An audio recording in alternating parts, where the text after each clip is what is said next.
What you see on screen right now is the ranking list. If seeing the ranking itself was the only reason you clicked on this video, then feel free to leave. I don't really know why you care to know about a useless ranking without listening to what I have to say about it, but that's fine. However, the reason why I do say that this ranking is useless is because the game is very RNG heavy. To the relics, weapons, weapon passives, powers, bosses, maps, the different seeds, all those things are factored into what would make a character be really good. For instance, I have the IRONEYE as number 1, but I've seen IRONEYE plays make him look like the worst character in the game because they have terrible relics, not utilizing his kit correctly, and then just like sit back doing damage with a mid bow.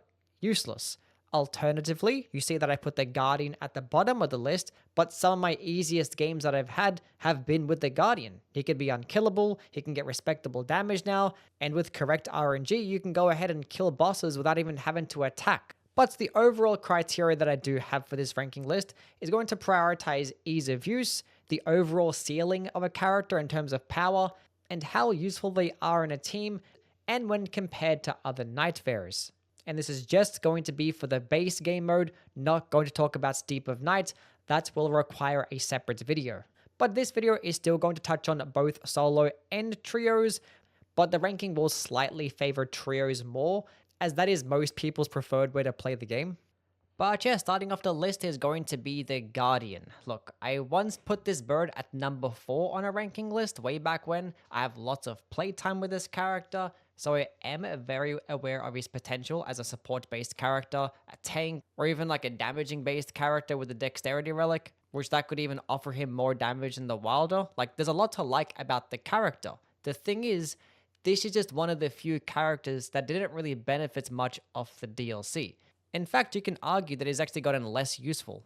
The two most powerful relics in the game right now are the Balancer relics and the Successive Attacks relics, and the Guardian just benefits the least of these compared to all the other melee characters.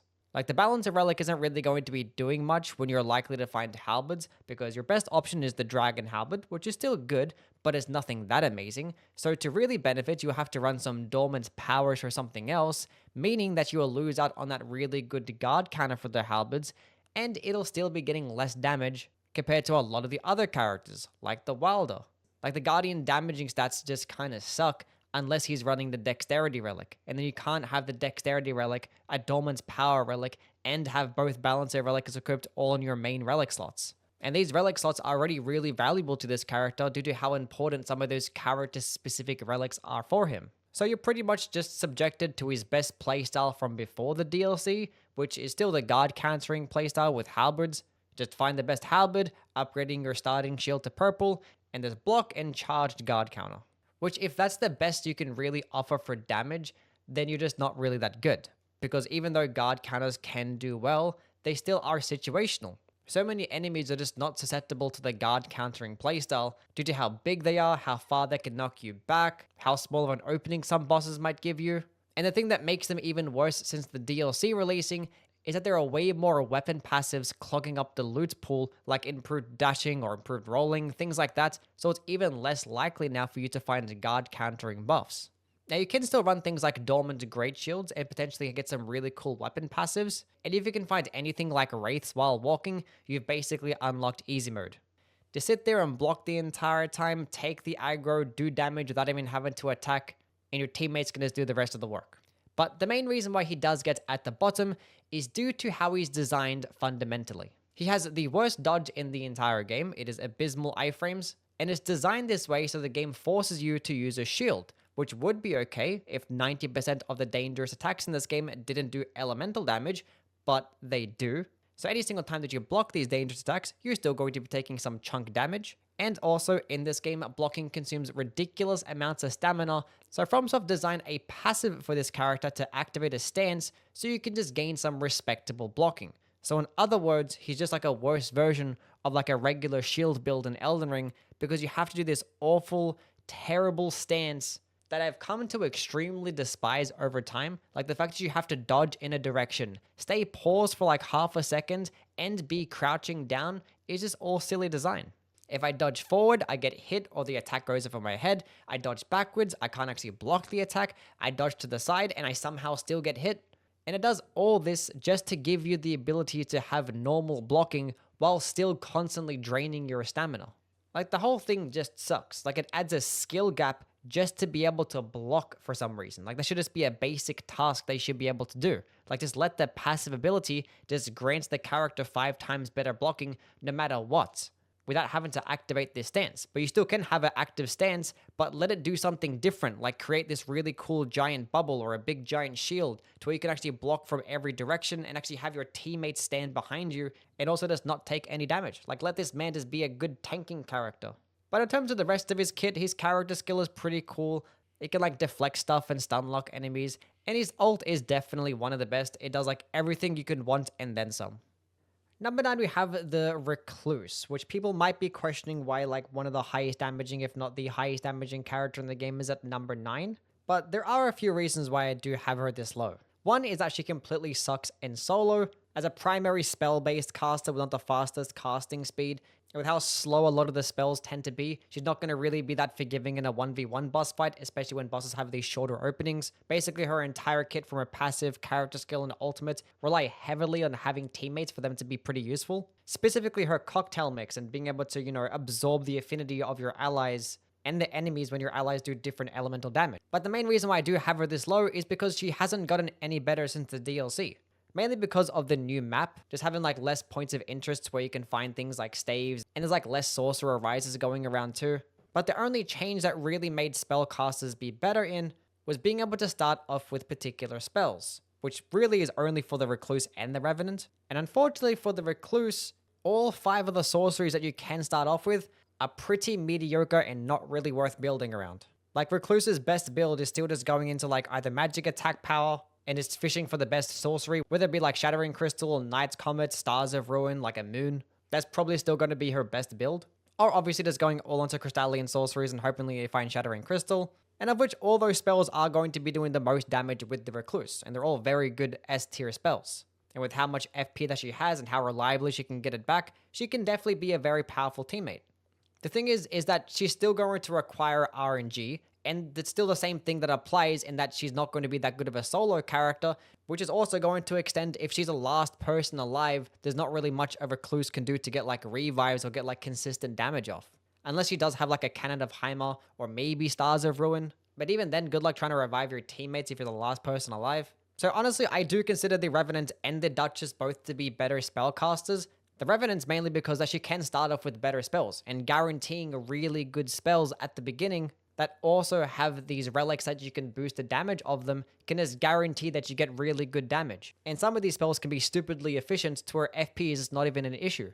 And also, Revenant's ultimate is going to be much better for support as well. Not to say that Recluse's is bad by any means, because it still offers a very nice damage boost to you and your entire team, as well as like the utility of health and FP regen.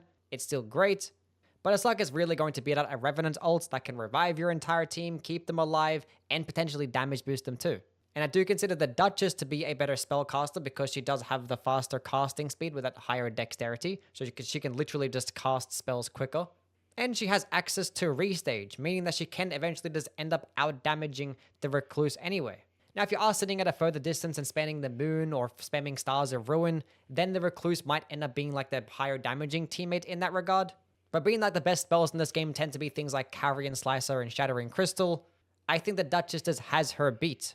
Because restage makes her a better teammate, her ultimate makes her better for reviving, her hybrid playstyle and her dodge just makes her infinitely better for solo play. Which is another thing, I honestly don't really like the Recluse dodge at all. Like, it kind of suits her being like a spellcaster and trying to like retreat quickly and dodge these like annoying AoEs. But when you have like a boss be aggroed towards you and you're trying to dodge these like complex combos, Recluse's dodge just suck. Because her dodge lasts so long that you end up getting roll caught because it throws off your regular timing. And also to mention that she has like the least amount of versatility as well. Like, even though she does have very good stats in Faith and in Intelligence, it's still going to be best just going all into one particular spell type. And also her stat changing relics don't really offer her much. She probably has like the worst stat changing relics in the game too. Number 8, we have the Scholar. And I know people are going to get mad about this one. That's perfectly fine. But yeah, I don't really find much value in the Scholar when it comes to the regular base game. Maybe more so in Deep of Night. But yeah, for starters, this character is like pretty shit in solo. So that's automatically going to deduct points because his entire thing is pretty much just being a support-based character, which even then he kind of lacks in. Because for starters, if you do want to play a Scholar in support, you will need to have the items confer effects to allies relic alongside the damage boosting your allies when they're inside the character skill. And if you have those two things, then you're pretty much unlocked support Scholar. You can pretty much just damage boost your allies to always have like 20% more damage. If you stacked up on enough crabs, you can give them 30% more health throughout the fight. So this guy can definitely be a good character, assuming that your teammates are also pretty good.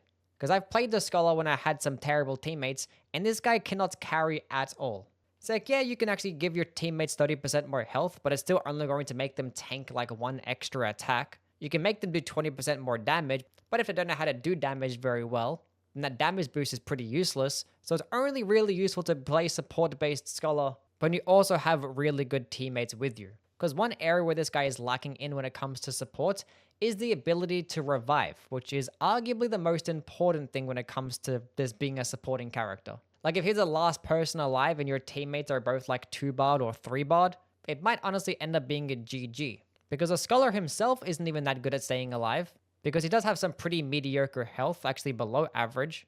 And he also has a pretty bad dodge. It just gets a lot less iframes compared to your regular dodge, so a lot of these like AoEs with lingering effects just isn't really as easy to counter with somebody like the Scholar. And it's kind of tough for him to like clutch up a fight himself because he's not going to really output a lot of damage. Like yeah, Bloodblade builds can be good, but even like a double balancer Bloodblade build isn't going to be as high damaging as like an Executor Rivers of Blood build, or like a spell-based build with like the Revenant or the Duchess. Even like a double balancer build with like the Wilder and even like the IRONEYE can just do better in terms of damage. And if you are running double balancer Scholar, you're going to be sacrificing something when it comes to support as well. Unless your last relic also just happens to have Bloodblade items confer effects to allies and the damage boost. But Bloodblade is pretty much his only damaging option unless you get lucky and find like the Ripple Halberd or like the Ripple Crescent Blade. Otherwise, you're subjected to using the Dexterity relic just to gain some like respectable damage. But to really maximize the Dexterity relic, you're going to have to run like a Dormant's powers for something else, so like katanas, for instance. Because although his thrusting swords are good, there's no like thrusting sword that scales off arcane to have it still like benefit off the more damage too. But I think the worst part about the Scholar for me is that he's always behind everybody. He's always wasting so much time like at every single church, picking up every random item and consuming it and eating it off the ground, going to the merchants every 10 seconds, having to buy things like more fire bombs or the pickled turtlenecks or whatever the hell that they need. They're just always wasting a lot of time throughout the expedition that could be spent just killing more bosses and getting more powerful rewards to make the entire team more powerful. So he's a high scaling character that has the ability to support your team very well if they're really good, but he doesn't have the ability to carry a team, nor really be able to carry himself in solo either. But obviously he still has that potential to be a fantastic teammate. His ult can clear out an entire room full of enemies, probably better than anybody else's ult. His character skill is really easy to use, whether you use it as a damage boost or just to quickly debuff enemies. He does have that utility of the parry to be able to stop enemies in their tracks. Like he has lots of things that he can do, but none of them really are that powerful to push him to be like a top 3 character in the base game, in my opinion. Number 7, we have the Revenant, which a lot of people are convinced just kind of sucks because she hasn't really received any buffs. But the thing is, she has. She received 2 very meaningful changes. Now, none of which were to her character skill or a passive ability, which probably needed the most amount of attention. But if it is to talk about the base game, her character skill is honestly perfectly fine. And in fact, actually having 3 Revenants around, just like spamming their summons and keep spamming their ults, means that everyone's just always staying alive. There's like 3 separate summons that take in aggro as well that are also unkillable. And with particular relics, you can actually have the entire team always be damage boosted too. But the 2 changes that made her be a lot better was 1, the Giant Seal now actually comes with the Giant's Flame incantation, and 2 is that she can now start off with a damaging based spell, and her options are actually really good. Beast Claw, O-Flame, and especially a Lightning Spear are fantastic options to start off with, because all of them are really efficient. You can fully charge them, all do very good damage, and they all have a relic that can boost their damage. O-Flame might not be the easiest thing to use because it is like very short range, but it does do amazing damage. Lightning Spear is like one of the easiest options to use, very solid projectile, goes really far, travels quickly, and Beast Claw is so incredibly efficient and does amazing damage and can go through enemies. It honestly might be her best build if it wasn't for the fact that sometimes the projectile just like straight up disappears when it hits certain type of healy terrain, which happens all the time in a Night Lord fight, which happens to be the most important fight. But yeah, that's the main reason why I value her more so than someone like the Recluse, is that she can guarantee getting a high damaging spell and a high damaging build. And her kit is just nice to have in solo and in teams. Just constantly having a summon active just to take aggro the entire time while you fully charge your spells is amazing. It could potentially help save your teammates too if the enemies end up just aggroing towards the summon. And then you have a fantastic support-based ult that can keep your allies alive, revive them instantly at a very far distance, and with particular relics, you can support them even further via health regen or damage boosting. Now, yes, she's obviously not going to be the easiest character to play. She does have very low amounts of health, and her character skill does take a little bit of time, and spell casting might not be the easiest thing for most people. But when it comes to the base game, there's nothing really that she does that's that poor. Number 6, we have the Raider, which actually might be the easiest character in the game to use. He's one of those characters that you can quite literally just pick up and play and find lots of success. Now, the only reason why I'm not going to put the Raider any higher is because he doesn't really have that high of a ceiling. When it comes to the meta strategies and the meta builds nowadays, the Raider just doesn't really do them as well as other characters. Like when it comes to the skill spamming builds or critical hit builds, the multi-hit builds, like with using those dormant fist weapons, those playstyles are just going to end up being better on somebody like the Wilder. In fact, other characters with these stat-changing relics can actually do more damage with fist weapons compared to the Raider. Now, one of the things that the Raider does well in is that he's guaranteed to find these larger types of weapons without having to use like these dormant power relics. Now, unfortunately for the Raider, is that his regular moveset is so incredibly slow and annoying that it's only really going to be good against a couple of enemies, and for the most part, it's just a frustrating moveset to use, especially that charged heavy attack. But thankfully, when it comes to the power sensing combos, those are unchanged, and like power sensing great hammers, great axes, and colossal weapons are actually pretty decent, and most people just end up picking 2 of any large weapon and just spam jumping attacks. Now, obviously, assuming that it is a part of the same weapon type, which might be another downside, it's pretty RNG heavy in trying to just reliably find like 2 purple weapons of the same category, because it's likely to find weapons across 3 different categories. And also a lot of these larger types of weapons don't have many amazing skill options, to where you can like really benefit off the balancer relics more so than anybody else. But some of the colossal weapons and great hammers do have very good options. His arcane relic is also pretty decent, but I only really would run this if you had it in combination with something else, because there's not too many circumstances to where like this arcane relic is actually going to benefit you. So it's not really something that is a priority, and when it comes to intelligence Raider, do not care about that whatsoever. But the best part about the Raider is going to be his character skill and passive ability. This is pretty much what allows him to just straight up just counter very annoying types of attacks. Like if you're having problems dodging enemy combos or specific moves, you just click this button, you face tank it, you do damage in return. There are relics out there that can give you like an additional damage boost. You can stagger the enemies, potentially even stance break them. And best of all yet, you're actually going to get your entire stamina back. So you can use it as stamina management too. It's a very forgiving type of skill. And the passive ability just allows him to just not die throughout this animation. So even if you are like at 1 HP and the boss is doing this like insane ultimate attack, you can use the skill and just basically cheat death. So that's the main reason why you do want to use the Raider, and why he is going to be that character that's just very simple to use. And if you're just struggling against certain enemies, he's just going to be a very beginner friendly type of character. But you're definitely going to notice that his ceiling is not going to be that high, especially when it comes to trios, because it doesn't really offer much when it comes to like supporting the team. His ultimates can be okay because it can damage boost your allies, although it doesn't damage boost spells. And it can be okay at reviving, but for the most part, this totem just gets in your way and your teammates' way a lot of the times that it honestly feels like a debuff. Number 5, we have the Executor. Now, the Executor does get a lot of slack. It feels like a lot of the community just values characters based on their character skill mostly. And yeah, when you look at the character skill of the Executor and his passive ability, he's honestly not going to seem that good. Like the deflecting playstyle is extremely niche. It's kind of meant for more so in solo play. And even then, it doesn't really offer you much except for like a little bit of stance damage. Honestly, it's too risky for what it's really worth, especially because that when you bring out the Cursed Sword, it does remove your weapon buff too, which weapon buffs tend to be tied behind some of his best builds, like a Chilling Mist build with a Poison infusion or a Seppuku build with a Frost infusion. But that's going to be part of the reason why the Executor is so powerful. One is obviously going to be his scalings. Getting an S scaling in Dexterity and Arcane is kind of ridiculous, while not really sacrificing much when it comes to health and stamina.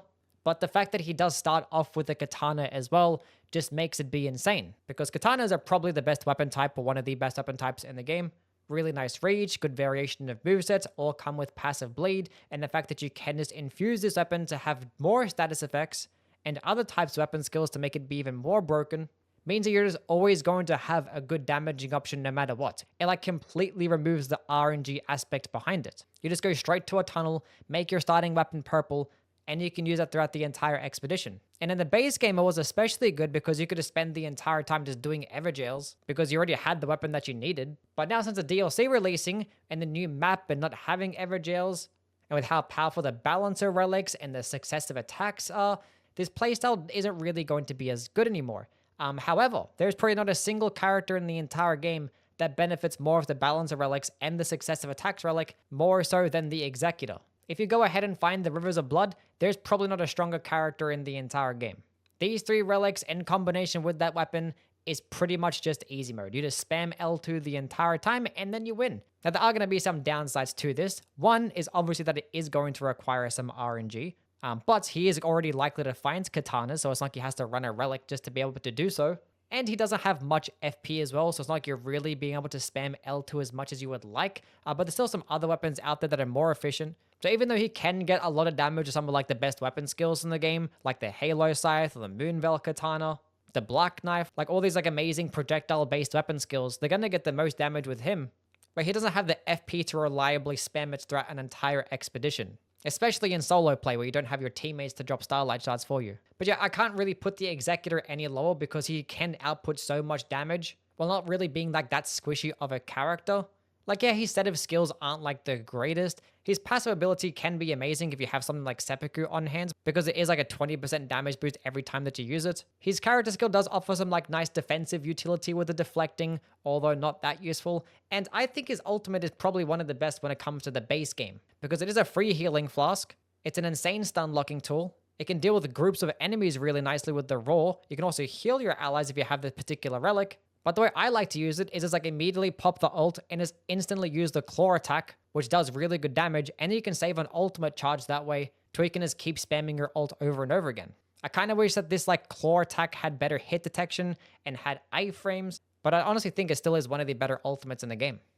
Number 4, we have the Undertaker, the second of the DLC characters. And I do consider this one to be the better one for the base game at least, because she's like another simple and easy to use character that has lots of utility and can output lots of damage. She's likely to find hammers, so therefore she's immediately going to be good at stance breaking. So pairing her alongside a critical attack build is fantastic. That's specifically for solo play. But she also has a really good faith scaling as well, and there is a relic out there that can actually give her more faith than somebody like the Revenant, so she can be a very solid spellcaster. The only downside is that you probably should want to use things like Dormant Seals, especially if you get the new map. And there's some nice synergy with like the physical damaging incantations if you have that one particular relic equipped. And the fact that probably the best relic in the entire game in the successive attacks relic is one of her remembrance items that comes with her best relic effect. That pretty much just gives her a free damage boost to her ult, and after using the ult, just makes her be even better. Now, unfortunately, the successive attacks isn't going to be as good with like a hammer per se, because hammers aren't the fastest, nor do they output that good a DPS. So if you do want to go around this build, I suggest actually using a Dormant Powers for something else. You could probably use something like Dormant Great Hammers and Power Stance, because Power Stancing also does build up the successive attacks really quickly. But when it comes to the best power sensing weapons for DPS, curved swords, straight swords, claws, all those things do really well.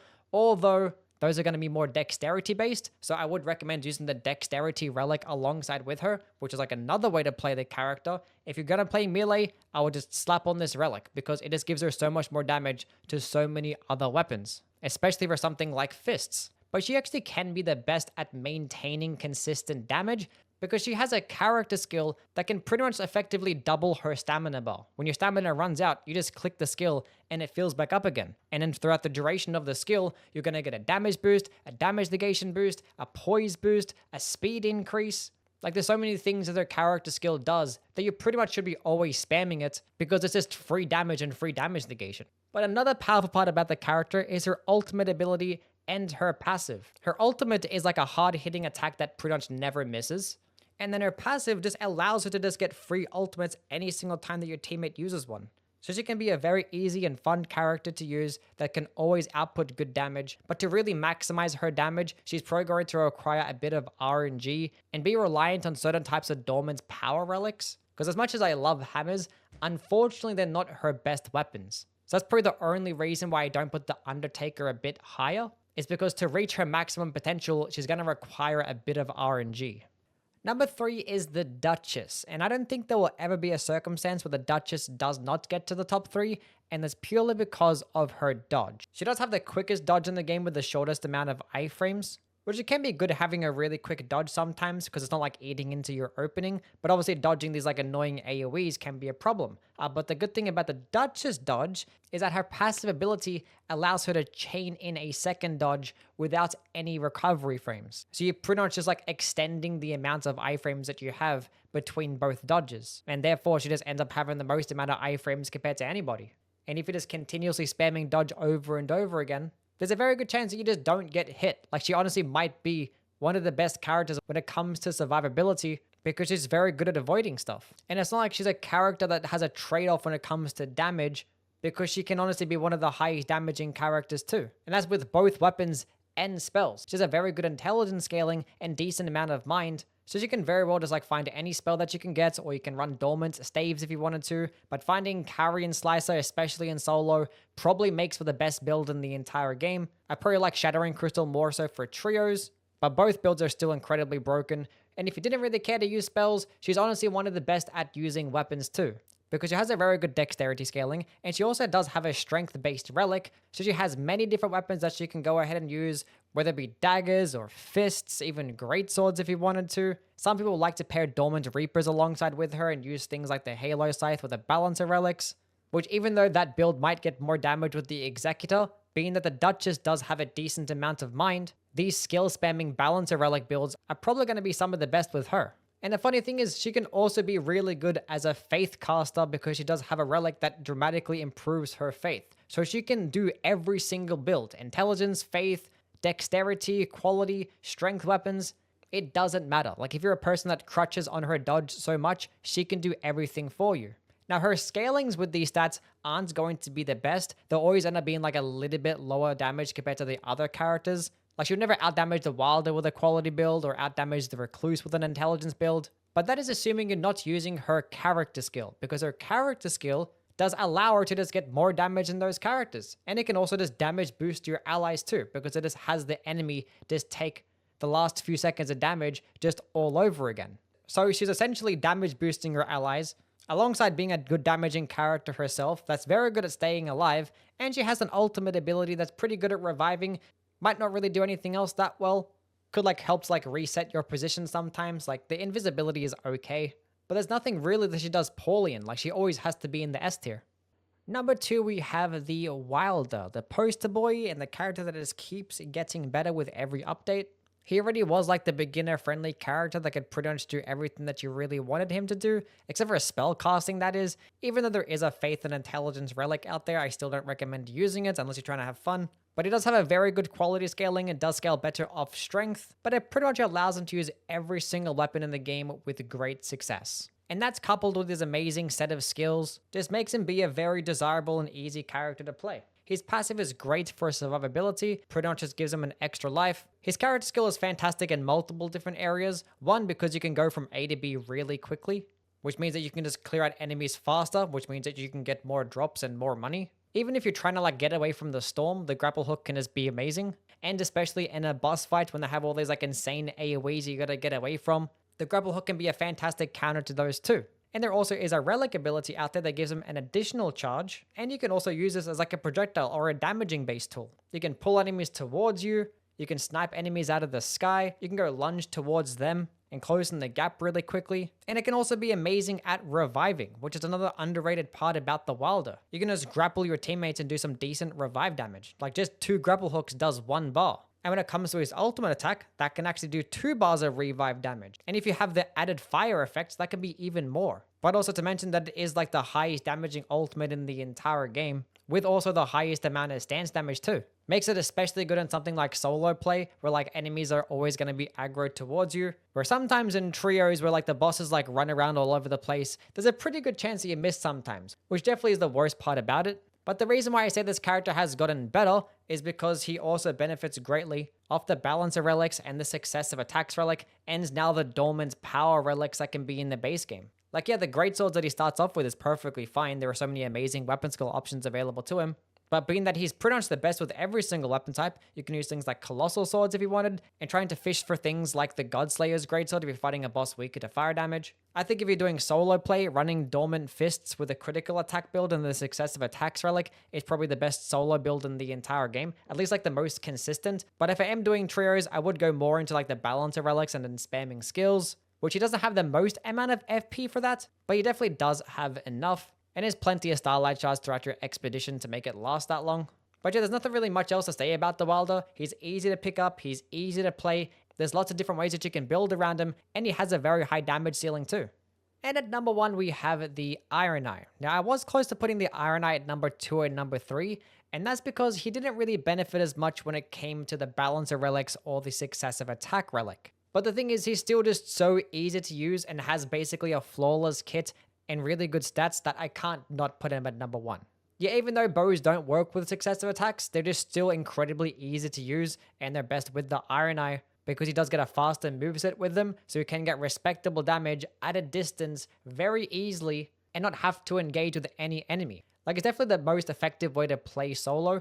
Yes, you're not going to really be destroying enemies as quickly, but it's not like these enemies are going to be a threat to you when you can just sit further back and just avoid their entire moveset while just spamming your projectile. So that in itself already makes him a powerful character, but he still actually gets a very decent dexterity scaling. In fact, it's second highest out of all the characters. So even if you don't want to play bows, and when you're playing in trios, I also don't really recommend to play bows, because you can just get more damage with melee-based weapons. And being that your teammates are already distracting for you, there's not really much of a point of you being further back. So running things like Dormant Katanas or Dormant Curved Swords, Claws, any really good dexterity weapon, this pairs perfectly fine with the IRONEYE. And in that case, running things like the Successive Attacks relics actually do really well. It just gets kind of weird when you also want to run the Balancer relics too, because in the regular base game you only have the 3 relic slots. You're kind of cutting it fine, and taking up your relic slots that could end up being dedicated to things like +1 character skill use means it is going to be a kind of a hard character to build around when it comes to maximizing his damage. But he still is extremely versatile. He does have the Arcane relic, which is pretty good, especially with Dormant Katanas.